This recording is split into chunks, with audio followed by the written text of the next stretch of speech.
انسانیت کی تاریخ کا آغاز حضرت آدم علیہ السلام سے ہوا اور اس کا اختتام قیامت پر ہوگا۔ لیکن اس طویل سفر کے دوران زمین پر ایک ایسا وقت بھی آئے گا جو ہر فتنے سے بڑا اور ہر آزمائش سے زیادہ سخت ہوگا۔ یہ وقت مسیح دجال کا وقت ہوگا۔ اللہ کے ہر نبی نے حضرت نوح علیہ السلام سے لے کر آخری نبی حضرت محمد صلی اللہ علیہ وآلہ وسلم تک اپنی اپنی قوم کو اس جھوٹے مسیحا کے فتنے سے ڈرایا ہے، کیونکہ یہ محض ایک ظالم بادشاہ کی کہانی نہیں بلکہ یہ ایمان اور کفر کے درمیان آخری اور سب سے بڑی جنگ ہوگی۔ دجال کے نکلنے سے پہلے دنیا کے حالات انتہائی خوفناک ہوں گے۔ احادیث میں آتا ہے کہ اس کے ظاہر ہونے سے پہلے 3 سال سخت ترین ہوں گے۔ پہلے سال آسمان اپنی تہائی بارش روک لے گا اور زمین اپنی تہائی پیداوار روک لے گی۔ دوسرے سال 2/3 بارش اور پیداوار رک جائے گی، اور تیسرے سال آسمان سے ایک بوند نہیں گرے گی اور زمین سے گھاس کا ایک تنکا نہیں اگے گا، یہاں تک کہ تمام جانور ہلاک ہو جائیں گے سوائے ان کے جنہیں اللہ زندہ رکھنا چاہے۔ بھوک اور پیاس کا عالم یہ ہوگا کہ لوگ تسبیح اور تحلیل یعنی اللہ کے ذکر کو اپنی غذا بنا لیں گے۔ اس شدید قحط اور مایوسی کے عالم میں مشرق کی جانب سے خراسان کے علاقے سے دجال کا خروج ہوگا۔ اس کا حلیہ انتہائی عجیب اور ڈراؤنا ہوگا۔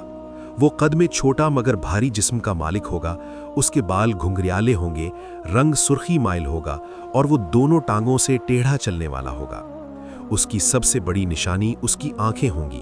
اس کی دائیں آنکھ بالکل مٹی ہوئی ہوگی جیسے سوکھا ہوا انگور، اور بائیں آنکھ ابھری ہوئی ہوگی جیسے چمکتا ہوا تارا جس میں گوشت کا ناخن نہ ہوگا، اور اس کی دونوں آنکھوں کے درمیان پیشانی پر صاف الفاظ میں کافر لکھا ہوگا، جسے ہر وہ شخص پڑھ سکے گا جو اللہ پر ایمان رکھتا ہو، چاہے وہ دنیاوی تعلیم رکھتا ہو یا نہ رکھتا ہو۔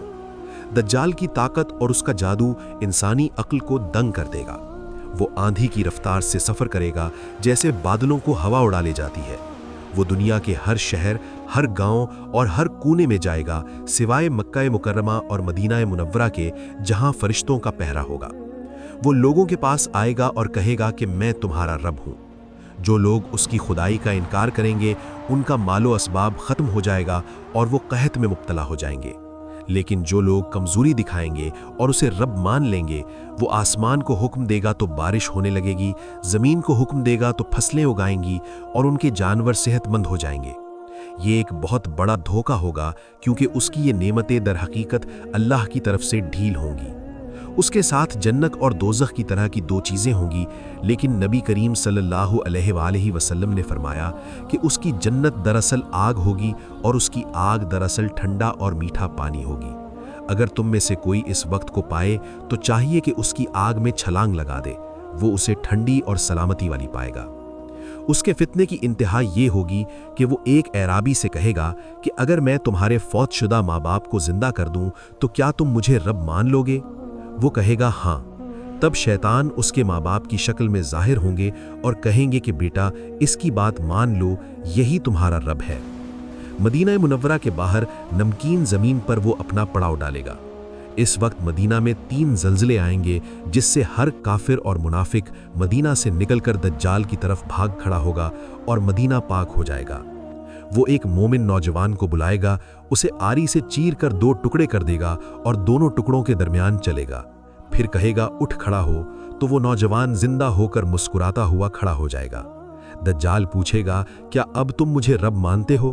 وہ نوجوان کہے گا اب تو مجھے اور زیادہ یقین ہو گیا ہے کہ تو ہی وہ دجال ہے جس کی خبر ہمیں اللہ کے رسول نے دی تھی۔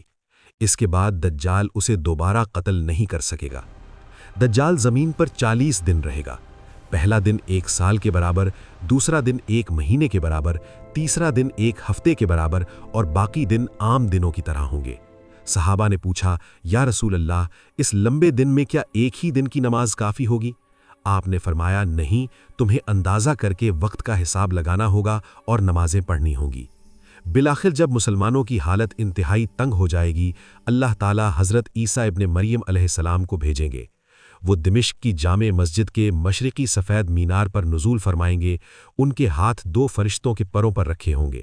ان کی سانس کی خوشبو جہاں تک ان کی نظر جائے گی وہاں تک پہنچے گی، اور جس کافر کو یہ سانس پہنچے گی وہ زندہ نہیں رہ سکے گا۔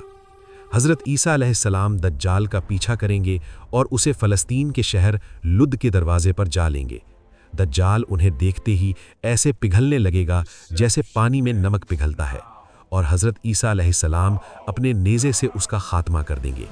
اس طرح زمین سے اس سب سے بڑے فتنے کا خاتمہ ہوگا اور پھر دنیا میں عدل و انصاف کا دور و دورہ ہوگا۔